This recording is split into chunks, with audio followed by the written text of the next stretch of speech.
Thanks and welcome to the 6:15 with me, Kejang Henry at Timbe. We begin with our headlines.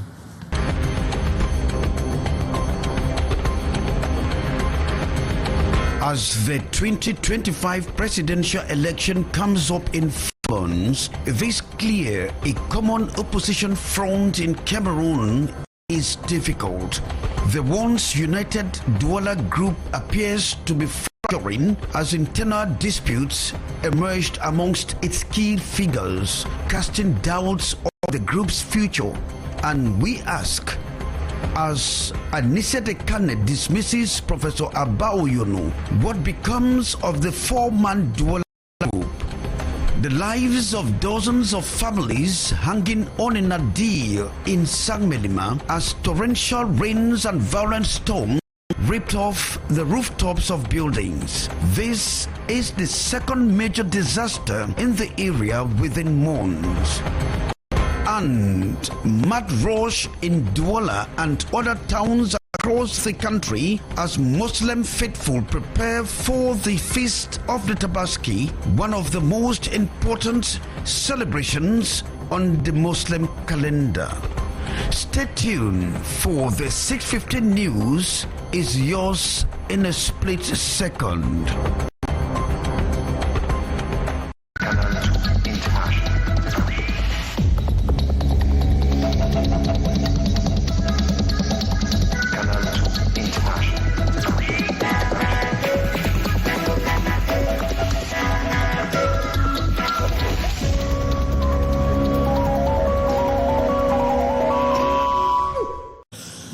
You're welcome, and of course our platforms are open for consultation on Canal International. The lives of dozens of families in Sangmelima hanging on a nadir as torrential rains and violent winds actually ripped through the roofs of some buildings.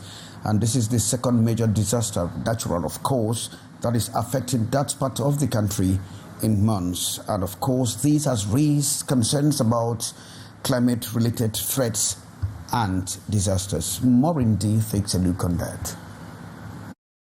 The Otuakam neighborhood bore the brunt of the downpour, with several homes losing their roofs and significant damage to local agriculture, including toppled plantain trees. Il y a eu une tornade qu'on n'a jamais vue ici dans le quartier. Jamais vu. C'était un vent qui allait vers les 120-130 km/h. Residents now exposed to the elements are seeking immediate help. Etienne Freddy Ombam Mvondo, one of the affected individuals, shared his plight.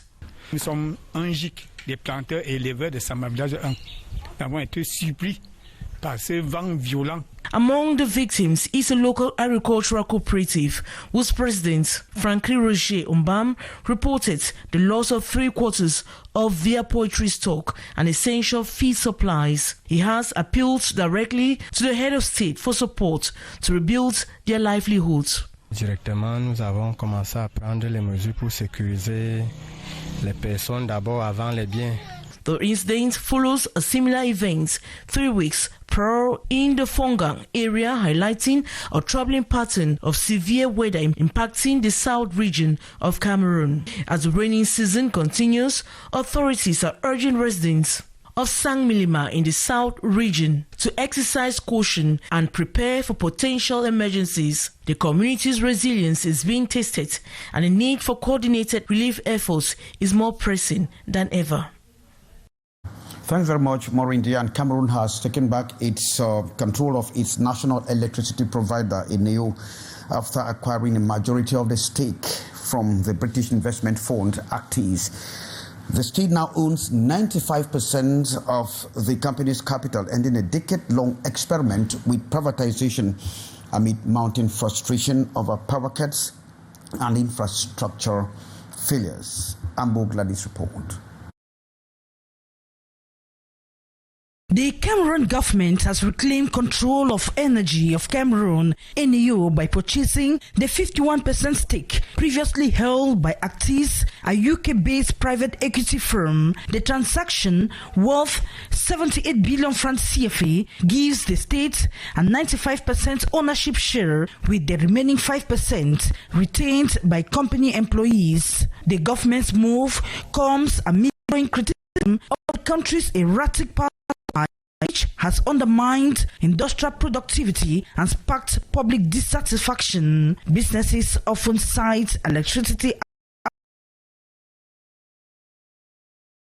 to growth. The government, through it, has proved that the development of our country must be rest on our hope, on our expertise of our mean of our will to develop our land. Actis took over Eneo in 2014 after acquiring the stake from AES Sonel, but the investment fund has faced ongoing challenges, most notably the state's inability to settle large debts owed to the company. As of now, Eneo's financial liabilities are estimated to exceed billions of francs CFA, a debt burden that the state of Cameroon now inherits. Nationalization is a positive step, as energy is a matter of national sovereignty. To ensure success, debt must be recovered from companies, the state and the public agencies. Cost reduction and control are also essential. The path ahead may be steep. The national grid remains in urgent need of modernization, and the state will need to find fresh financing to invest in upgrades and expansion. The government now is regaining in his portfolio a company who can yield daily close to more than 1 billion, the equivalent of 1 billion CFA of turnover. Appointed leaders must be competent nationalists who adhere to clear management principles. If these conditions are met, Eneo can recover and expand electricity distribution across the sub-region. Critics also view the departure of Actis as an indictment of the broader privatization strategy that began under the International Monetary Fund guidance in the 80s. Thanks very much, Ambo Gladys Dibank. And we move over to Yaoundé, where 14 ex-hostages from the Democratic Republic of Congo and Madagascar have left the country for their respective countries. They left this morning, June 4.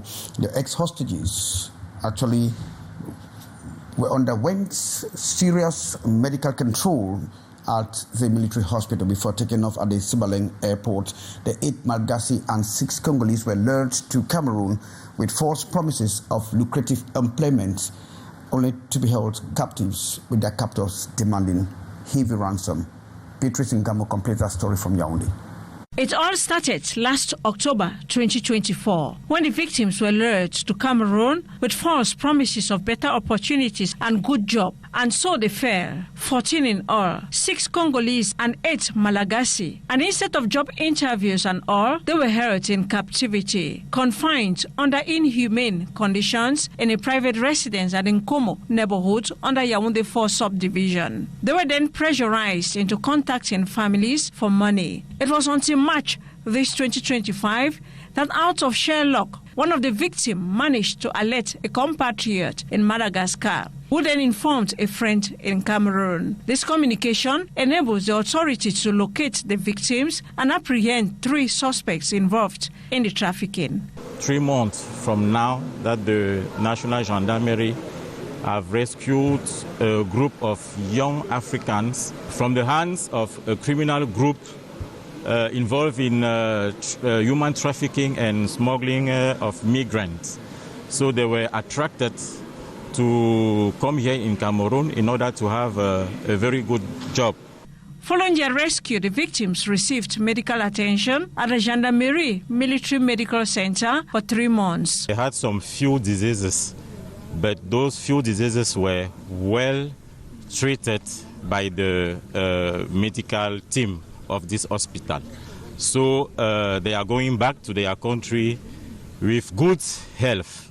Plans to facilitate their safe return to their respective countries of origin by the government of Cameroon was facilitated by... We had the support from the International Migration Organization, the support of the Ministry of Territorial Administration, the support of the Ministry of External Relations, and also the support of the General Delegation at the National Security, who did all for them to have their visa and to go back safely to their country.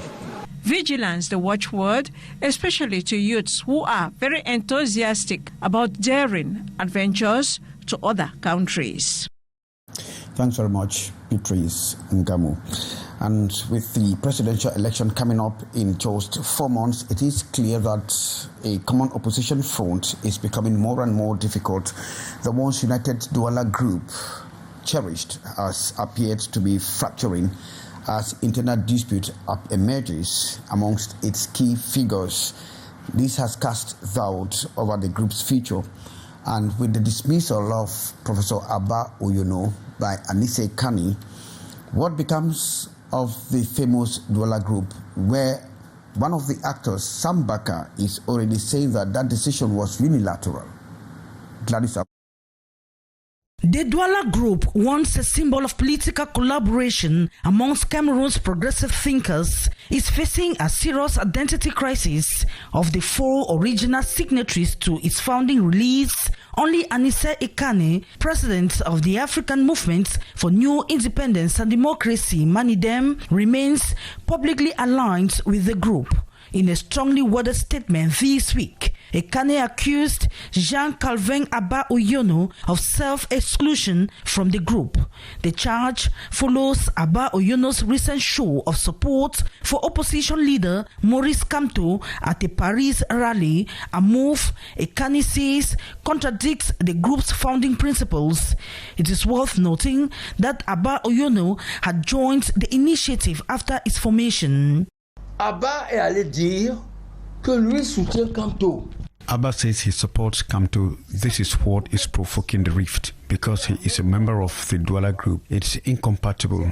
The Douala group has not said anything about a consensual opposition candidate. How come he is openly showing preference for a particular team? La candidature consensuelle de l'opposition. However, Ekane's declaration did not go unchallenged. Cyril Sambaka, another founding member of the Douala group, issued a separate release on the same day, distancing himself from Ekane's remarks. Je dois dire que le communiqué du président Ekane. I wish to say the release of President Ekane is unilaterally done and does not have my signature. There is a problem. Him signing a document without having my opinion, especially as I was blank on what was going on. All I know is that he didn't want me to chip in my ideas. Malheureusement, il n'a pas été d'accord. The release of these rival declarations on the same day has left observers questioning whether the Douala group still exists in any meaningful form. Ceux qui veulent la mort du groupe de Douala. Those who want to kill the Douala group are deceiving themselves. It is a group that has roots which cannot be uprooted with differences. Quand on est cohérent, on est crédible. When you are coherent, you are credible. And when you are not, it is obvious you are not credible. The fact that Sam Baka openly disagrees to the auto-exclusion is an opinion. C'est un point de vue. This latest internal discord adds to the growing sense of political instability ahead of Cameroon's presidential elections in October. Thanks very much, Gladys. June 4 is observed as the International Day of Innocent Children Victims of Aggression, a day set aside to amplify the fight against crimes on innocent children. Now, but what is the situation in Cameroon and how efficient are the legal instruments? Our Yaoundé Bureau correspondent Haisincha caught up with a human rights advocate and put together the report. Violence against innocent children in Cameroon is a pressing concern, particularly in the Anglophone regions and the far north. Armed groups, government forces, and individuals have been implicated in abuses, including abductions and killings, attack on schools, torture and sexual abuse on children, not forgetting displacements and trauma, with over 238,000 internally displaced persons. The memories of the Ngapo massacre of 2020 that took the lives of 21 civilians, including children, the Kumba school massacre that equally claimed the lives of innocent children, the Bambui killings of 2024, death of baby in Yaoundé, May 10, 2025, and many other cases are still fresh in the minds of Cameroonians. The legal dispositions are clear, but how efficient are they to curb the crimes? We have some specific texts and the international law and laws that have been ratified by the state of Cameroon. If we want to look at it from the perspective of the protection of children when it comes to criminality, you know that the benefit from a special provision of the law of the Criminal Procedure Code. This upsurge is because we banalize that in our country. We don't even know the role of children. And in as much as we don't put emphasis on our children, even those that are running from war, they are not protected. If you take the case of the Northwest and the Southwest region, and even the Far North region, you see how children are treated. Some of them go on the streets. Even begging is forbidden. But you see children downtown, the Ministry of Social Affairs is not doing enough. So, in as much as government is not putting emphasis, but with the recent upsurge and with the activity of government to try to check infanticide and to check even femicide in our country, I think there is an alarm bell. Barrister Amungwa Nicodemus, a human rights lawyer, underlines a series of limitations with the laws of the country that do not fully protect the innocent. As a lawyer, I would talk from the perspective of the law. The loophole is that if you look at the juvenile section in our prison, because a child, those that are below 15 and the rest, when they go to prison, they're supposed to be in the juvenile cells of the prison. But at times, some of them are exposed, and you see them, some of them are leaving prison, they are instead hardened than they went into prison. And with the advent of this new information and communication technologies, children too, they adapt to certain situations, and as a result of it, the laws are not adaptable to check their excesses. The International Day of Innocent Children, Victims of Aggression, observed this June 4th, is aimed at reaffirming commitment to end the suffering endured by children impacted by armed conflicts, violence and exploitation. Essential reporting there. Thanks very much, Hyacinth. And it's March Watch across the major cities of the country as Muslim faithful prepare for the feast of the Tabaski, or the Feast of the Ram, or Feast of the Sacrifice, one of the most important celebrations on the Muslim calendar. Tailoring workshops and, of course, working non-stop to make sure that they catch up with the mounting orders that have been placed on time. But then, despite the soaring prices of basic necessities, some of them say they are going to feast. Details with Sheriff Asale. Inside a busy tailoring workshop in Douala, the atmosphere is intense. The workload is shared with precision. One tailor assembles the garments, another irons, a third handles the finishing touches, and yet another manages delivery. With Tabaski fast approaching, every stitch counts. Peut-être 3 ou 4 qui restent. Donc, mais il y a aussi les gens qui vont venir encore avec parce qu'ils m'ont appelé que il y aura les gens qui vont venir même demain. Not everyone is waiting for custom outfits. Ready-made dresses are flying off the racks in markets, though many buyers complain about rising prices. I pray that from now to Friday, I will have what I want for my children and for myself. Yes. We also pray that the wholesalers should reduce the prices at our level. Traders, however, report slower than usual business. Some vendors say the economic squeeze has made customers more cautious this period. Still, there is hope that sales will pick up as the celebration nears. On ne peut pas dire que c'est dur quand même, mais c'est passable. As the countdown continues, tellers, traders, and families across Cameroon are racing against time to ensure everything is ready for the big day. Thanks very much, Sheriff Asale, and you are drawing the curtains for this edition of the 6:15 News with me, Kejang Henry Atimbe. Liu Peju and her guests will be coming up with Le Débrief de l'Actualité. From all of us, it's goodbye from me.